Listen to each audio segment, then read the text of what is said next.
Bienvenue sur Stop Victime. Cet espace s'adresse aux personnes victimes de violences, terrassées dans leur corps, anéanties chez elles. La violence, c'est la poisse. Mais bonne nouvelle, c'est possible aujourd'hui de n'en faire qu'un mauvais souvenir. Dans ce témoignage, sous la forme d'épisodes, nous retraçons la vie de victime de sa naissance jusqu'à sa guérison. Alors, suis-moi. Épisode 4. Harcèlement au travail. Encore un licenciement ? Lui dit son mari. Qu'est-ce qui se passe chez toi ? Mais, enfin, c'est encore un licenciement économique, lui répond victime. Oui, mais quand même, j'ai mes raisons de me poser de sérieuses questions sur toi. Et puis, tu vas finir par nous foutre dans la merde. Après une longue période de chômage dont le quotidien était la consultation des annonces, l'adaptation de son CV, la réalisation de lettres de motivation manuscrites et d'entretiens sans suite, qu'elle décide d'élargir son offre et la zone géographique de recherche. Enfin, on lui répond que sa candidature a retenu l'attention et on l'invite à un entretien pour un poste de chef de projet applicatif. C'est assez loin, elle est maman de 2 enfants, un mari peu disponible, mais les mots de son mari résonnent encore en elle, alors elle décide de s'y rendre. Cette fois est la bonne. Elle signe le CDI et commence à réaliser les déplacements quotidiens, longs et harassants. Elle se lève tôt, doit déposer ses enfants pas encore réveillés chez la nourrice et les récupérer tard à demi endormis. Elle ne voit ses enfants que les week-ends. En plus de la fatigue qui s'accumule, ça lui fait beaucoup de peine pour ses enfants, mais elle a un travail. Son mari prend le relais bien malgré lui lorsqu'elle doit s'absenter en déplacement plusieurs jours. Elle se dit qu'une fois la période d'essai validée, elle pourra prendre une jeune fille au pair. Elle occupe ce poste depuis maintenant plusieurs mois. Elle trouve une jeune fille au pair. Les enfants retrouvent un rythme. Côté travail, les résultats sont en augmentation et les affaires décollent. Mais, il y a un mais. Les propos du PDG sont de plus en plus sexistes à son égard. Ça la gêne beaucoup, et elle se sent de plus en plus mal. Il lui arrive également qu'il lui fasse des remarques non justifiées sur son travail. Chez elle, il se trouve que son mari s'intéresse de moins en moins à elle. Elle a retrouvé un travail qui lui plaît. Elle a validé sa période d'essai. Elle a mis en place une solution pour ses enfants. Pourtant, le paysage s'assombrit, elle s'interroge. Pour le travail, elle arrive à passer au-dessus. Elle tient à ce travail et surtout, elle ne veut pas le perdre. Il faut que ça marche. Mais à la maison, elle observe plus attentivement ce qui se passe. Elle commence à avoir de réels soupçons entre son mari et la jeune fille au pair. Elle constate que son mari est bien plus présent à la maison, qu'il s'occupe un petit peu trop des petits tracas de la jeune fille au pair. Et elle finit par découvrir l'impensable. Son mari la trompe sous son toit, dans le lit conjugal avec la jeune fille au pair. C'est dans ce contexte qu'elle va participer au mini-séminaire que le PDG décide d'organiser le vendredi suivant pour récompenser de tous les efforts. Il prend sa voiture et l'emmène. C'est une surprise. Il ne parle pas beaucoup dans la voiture. Elle Elle est trop préoccupée par sa situation personnelle et réfléchit à son issue. Lui, il roule et s'enfonce dans la campagne.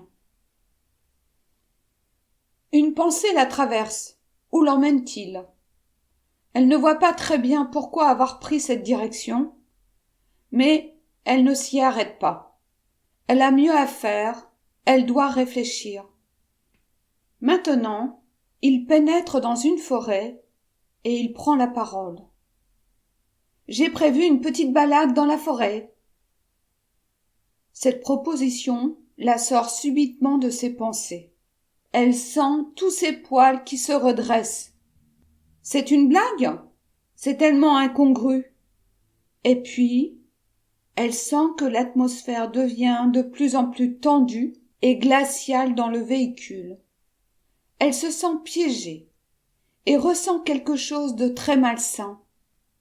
Elle regarde en direction du conducteur et voit l'expression du visage de son PDG se transformer.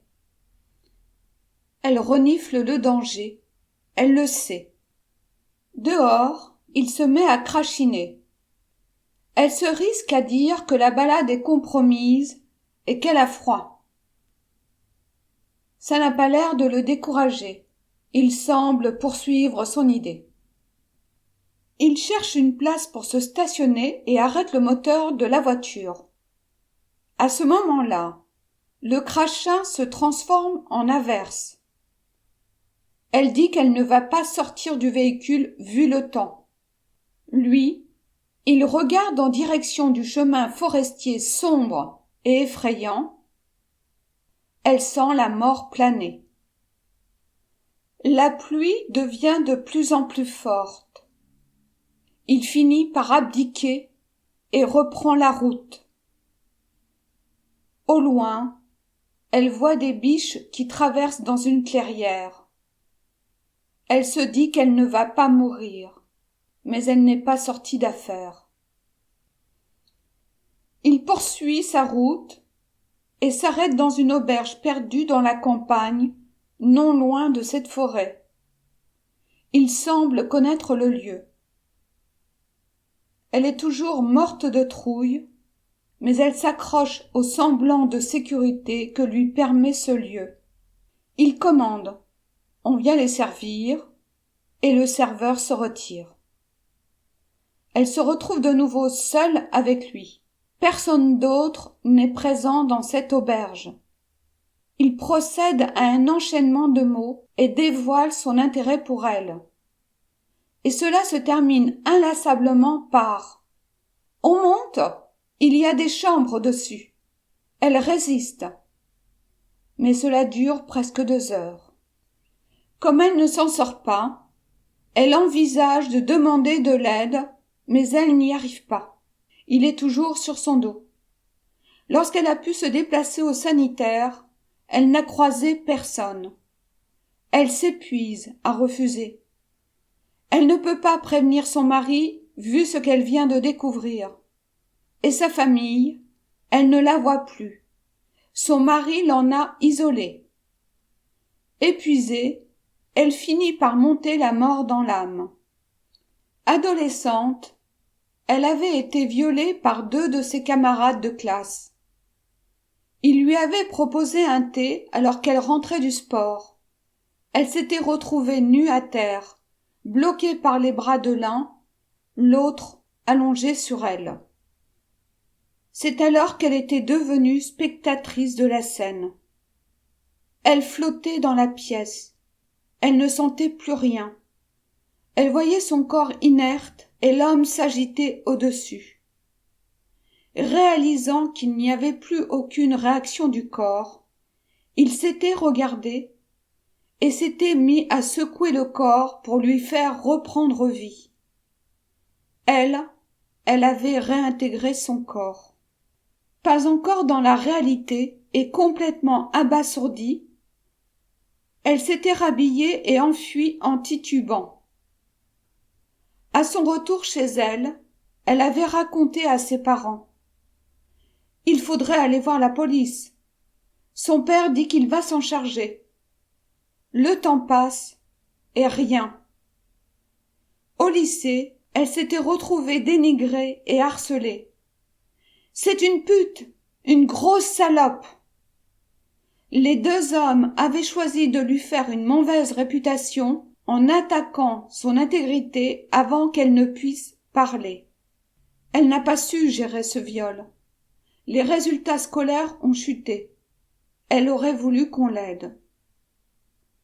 Mais cette fois-ci, elle se dit que ça ne va pas se passer comme ça. Mais comment faire? Elle n'a pas appris et personne ne lui a montré le chemin. Le week-end, exténuée et anéantie, elle cherche réconfort auprès de ses enfants. Elle a viré la jeune fille au père qui n'a pas demandé son reste et s'est sauvée.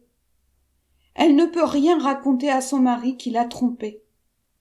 Mais le lundi matin, elle ne peut pas poursuivre la route pour se rendre au travail. Elle est obligée de raconter.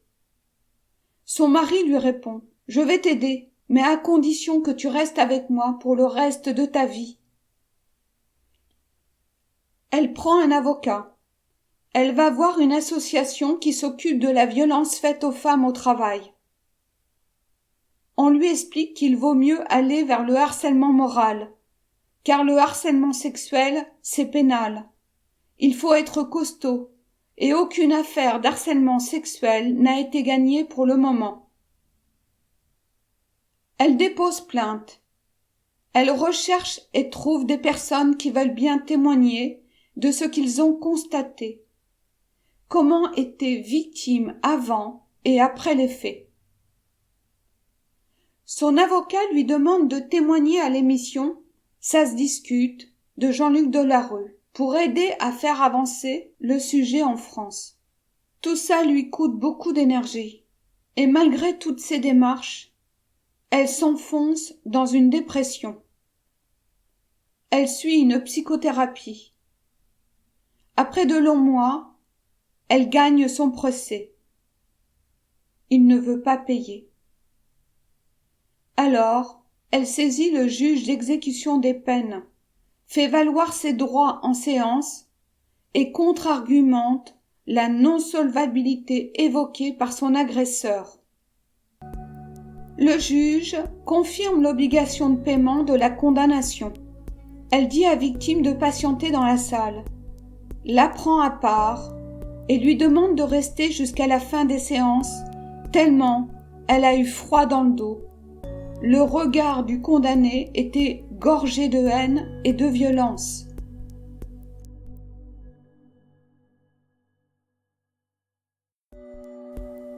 S'il t'est toi aussi arrivé la même chose que cette personne, ton témoignage est précieux. Cela pourra peut-être l'aider. Ici, pas de blablabla. Ici, pas besoin d'avoir une belle voix pour dire la vérité. Pas besoin de maquillage pour se présenter. Pas besoin non plus de sortir de chez toi. Tu peux tout simplement écrire à l'adresse mail indiquée ci-dessous. Si le V de victime, tu veux en faire le V de victoire, tu es bienvenu. Abonne-toi et envoie-moi ton témoignage. Merci pour ton écoute et ton partage.